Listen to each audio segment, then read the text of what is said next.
Hey, coaches, welcome back to Football Talk with Coach Chip. In the last video, we dealt with quarterback run screen options. And on this video, we're going to stay with the quarterback theme, okay, and the option theme, and look at the bash. One of the first option plays, not the first, we all know that the backside zone read was the first, but one of the first to really take off with people that run the spread or the shotgun spread offense, became very popular as a running attack with a lot of air raid people, especially when they had a quarterback that was an athlete. Okay. Of course, we know what it involves. It involves the counter. Please be sure to like this video and subscribe to the channel if you're not already doing so. And you can reach me at siegel.chip@gmail.com or at Coach Chip on Twitter. I do respond to all correspondence because I love talking ball with all you coaches and anyone else that's interested in the game of football. All right, let's get started and look at some clips of the bash. All right, coaches, let's take a look. I got 8 clips for you on this video today. This first one is from the Philadelphia Eagles, and that's Jalen Hurts. I didn't notice when I first started that the overhead camera, it makes Jalen Hurts look like some kind of maybe a bad guy from a Marvel comic movie or something. Look, he's got the arms and stuff coming out here. It's kind of cool. All right, this is it bash or predetermined? Now, what I see is the DN is in a 4-eye. So he's pretty much, now I know in college ball, years ago, I read this is before they called it analytics, that when a guy lined up on a shoulder 70% of the time, that was the gap he was playing. So if a guy's in a 3, he's a B gap. A guy's in a 4-eye, he's a B gap. So I started looking at it. This is unofficial, and I haven't done the numbers. But in high school, that number is even greater. When a guy lines up on a shoulder, I bet you 80 to 90% of the time, that's the gap he's going to be in. So a 5 guy is going to be outside right here, and a 3 is going to be in the B gap, and a 4-eye is a B gap player. So I think what they've decided is what's predetermined. They're reading the guy right outside the frame, the outside linebacker. He'll come into the frame in just a little bit, if indeed they're reading it. I imagine they are. And this is a great box. They got a safety, it looks like, playing linebacker. And they've got, of course, the 5-man front. Here's outside backer, DN, nose, DN. And then you got an outside backer out here. All right, let's look. You see his eyes, but you can't really tell because his head is not turned that way. Now, on some of the clips you're going to see, you can look at the quarterback and tell what he's reading. So it looks like he's reading this cat right here. So obviously, what is the coaching point on this? Again, it depends on you, on your coaching, and depends on your players. What if you got a really great running back? What you do is say, can this cat tackle you, the quarterback? I mean, if you got a really great running quarterback, and then other coaches, they have the really great running back and a quarterback that's good at reading it, but not necessarily the best at running it, and they'll say, can he tackle the running back? Okay, so you look right here. Now, I will say this is the NFL. So the rules that we would use in high school, like our rules, once he turns his shoulders, he's pretty much giving it away. But obviously, this guy can make this play as we continue to watch it. So he could have made the play on the sweep. And again, and I don't want to insult any of you coaches, bash stands for back away. Okay, so what you're doing, the back is going away from the blocking. And we always got into confusion on our staff when we would run bash, like which side is the front side and which side is the back side. So we always just decided that the side that the blocking was going to would be the front side. So on this play, you're GTing it, GT counter blocking right here. You got your guard going to kick, got your front sides all blocking down and center blocking back. And then the tackles pulling and wrapping. So we would call this the front side. And this guy over here, the linebacker just outside the frame, he will be your backside read right there.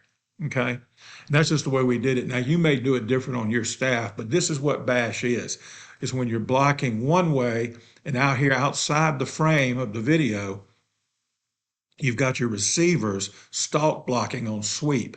So you'd have like one or two guys out there, maybe three if you're in trips, outside blocking for sweep. You're reading the defensive end right here. Okay. And if he can make the play on the sweep, quarterback disconnects, and then quarterback runs counter this way left. That's what bash is. Okay. So anytime you hear someone talking about it, and I know most of you, because I've talked to a whole bunch of my nearly 1,600 subscribers now. Yeah, it's humble brag, humble brag. That you know what bash is, but just in case, because I have a lot of young coaches and inexperienced guys wanting to coach their son's team or the local youth team that may not know. But bash is back away from the blocking. Okay, now you see right there.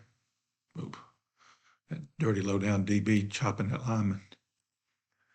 All right, now here this is Kentucky running it. This is with the toss. And so they kind of married the power toss scheme with the bash scheme. And I've noticed recent years, about the last 5 years or so, more and more people doing this. And it's a good scheme. You got the toss here, and the read is still the same. Here's your read. Okay. And look, he's expanding so that he's going to make the play if the quarterback flips it, tosses it to the running back. And then you got your GT blocking right here. All right, so notice what you're left with because you got your down blocks.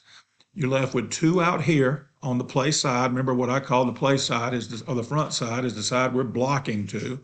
So they're blocking counter left, so left is the front or the play side. You got one and two. You got one coming to kick, two coming to wrap on the linebacker. Now, what I think is really cool, the action, the toss action, whether it's predetermined or not, and again, I don't know how you can tell, and I could tell you a story about that. If you're not in the huddle or you're not in the meeting room with the coaches and the players, whether or not, because the real quick story, years ago when we were running flexbone, wishbone stuff on our younger level team, we used to predetermine it. And coaches used to ask us all the time about our middle school and ninth grade team is how do you teach these young guys to read the triple like that? And we didn't. We just did a really good job. We didn't flash fake it. We stuck it in and wrote it. So I don't doubt that you can predetermine these plays and make them look like reads, especially with college kids, because we did it with young kids. Okay. And so I really can't tell you. But I will tell you, it doesn't matter if they're reading it or not. If by game plan and by film study and just by watching the game from up top, they can tell what the defense is doing and they can predetermine, say, we do this, they're going to do this.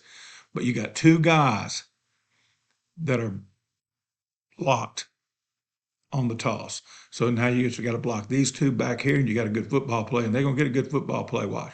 Boom, right, they got your wrap, good deal. Boom, quarterback bounces it out. There you go. Got a touchdown. It's good stuff, man.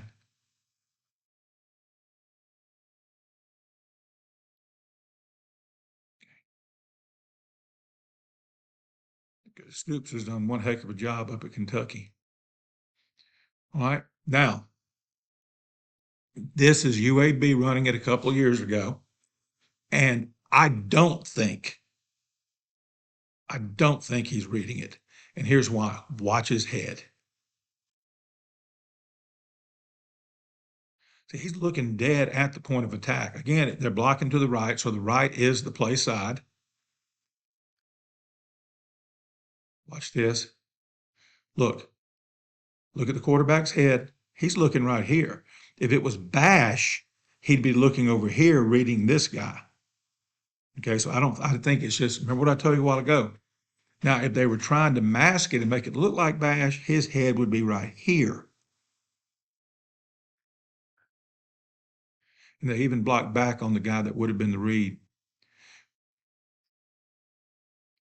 Now, they are blocking it out here like it is.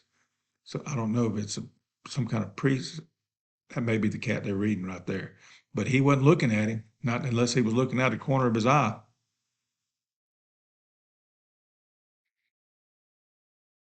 but it's a bash look, and it has the same effect as the bash. All right, and here's one of the better teams that did it, and they did it. Well, they had back-to-back really good quarterbacks. Here's Deshaun Watson, of course, later Trevor Lawrence, two good running quarterbacks. All right, now this one is obviously this is a bash, toss bash. It's what I call it. What do y'all call it? But it looks like the power toss in the backfield. You're reading this guy right here, just like you do on the power toss read, but he's going to shuffle, fake the toss, reading this guy, stick it in the ground, come back and run the counter right here. You know, if they're not reading it, they're doing a good job masking it. Okay, and here's the same play from the side. Look at his head.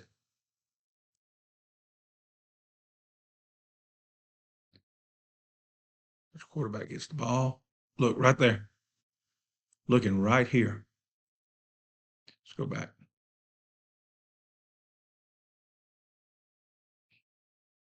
Again, from the back, you get a better view. Look here. He's going right to him. And again, if they're not reading it, if the look is just to hold him, then it's still the same effect. It doesn't matter, is what I'm saying. Stepping that way, boom, widens him. Also, look what it does to the linebacker. Look at number 5. Now, these guys really don't buy the action, but they're not moving, period. They're frozen in their tracks. So you're getting the effect you want. It's a true counter in the sense it's making flow go one way. Now, a lot of times, and I've told people this, they won't move necessarily, but if you're drawing their attention to it, if their eyes are going away from the point of attack, and that's almost just as good. If you capture their, now see, look, now they're breaking. They say, he's got it. Now they're breaking, but they got a late start. Now they got to bust their butt to get there. They're going to overplay it. Look at Watson. Boom. They both get outside the football. Again, right there. And that was the GH counter instead of the GT. Okay. All right, here's Kentucky again.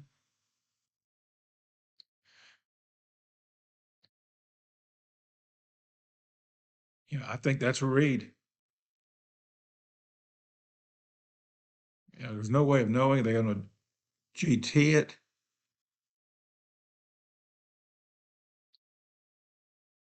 Watch the quarterback's eyes and his body go that way. Gets 2. He gets 2. He gets the DN or outside backer, the edge guy right here, and he gets the inside backer. Okay.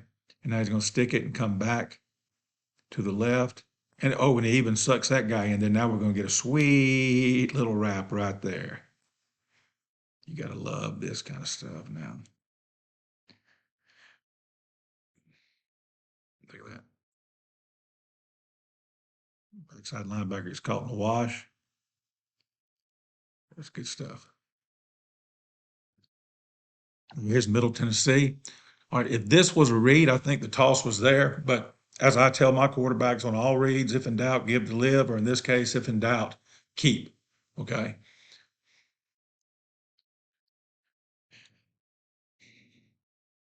Okay, they're going to fake the toss to the left. Now his head went that way. I just don't know because look, he's got 1, 2, 3. Look as he'd have flipped it right here. Now I don't know what's going on outside the frame, but if he'd have flipped it, come back. Look, if he flips it right now, watch. It's there, but then so's the counter. It's good because it was good blocking by the line. Look at the funnel they create. You go back and look at some of our counter videos. When I talk about the funnel, you get the down blocks right here. You get the kick and the wrap right here. And what it does, it creates a funnel, if you will. Right there. And he runs through the funnel. I didn't come up with that. Dr. John Ward, the godfather, the living godfather of the old single wing, is when it taught me that terminology. Look at the funnel. I don't know how good a running back that quarterback is, but Coach Chip could have ran through that hole. Okay, here's same play from the overhead, the all 22. Well, we say that dude got hammered on the outside. The slot guy, he loses that. Surely he wasn't reading that, but it's a good thing he did keep it because watch this guy right here just blows everything up if he'd have tossed it. And maybe that's what he was doing. Again, I'm not in their room. All right, here's Nebraska. Okay. Watch the quarterback. Is he reading the DN? Is he eyeballing this? You read right here. But now watch the sweep action gets this linebacker too, makes him do this. Okay. So the sweep action does this, freezes linebacker. A great fake can be an O lineman's best friend, and a great fake is better than a great block because a great block usually gets one dude. A great fake can get two dudes. And again, we don't know, is he reading it? Watch his head, but it's still a bash because it's back away. Okay. Boom.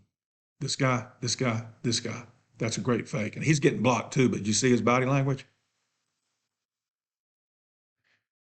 Watch the tackle, the D tackle. Oh, there. No, it's not there. Okay, but good. Got a good little funnel. The puller needs to get inside on that block. Puller needs to get it. This guy right here, the wrapper, or maybe this one. It's both of them right here. He did. He got in. So look, he's inside. That's what you're trying to create right there. This guy's head is out here. He needs to pull tighter so he can block out and attack that guy's inside. I'm sorry, I get talking about blocking and I just get lost in it. Okay. All right, watch. Good job, 71. Watch him stay inside of number 35. All right, 86 is entirely too wide. You've got to hug these. If you're the wrapper, you got to hug what I call the rump line. That's that line of booties right here. You got two guys blocking back. That's your rump line right there. Those guys' butts. All right, this guy does a heck of a job getting downhill. Right here, this guy, when he falls back in, this guy needs to be so tight that he can get on the inside of this guy, not this guy, the one coming. Watch.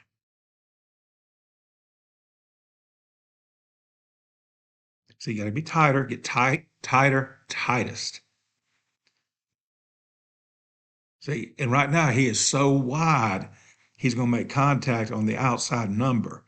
And this guy falls in right here. And I mean, they gain yards. Nobody's going to complain about that. But why settle for 4 or 5 when you can have 10 or 12 or even a checkout? See, he affects the play and helps make the tackle. All right, let's look at the all 22 overhead.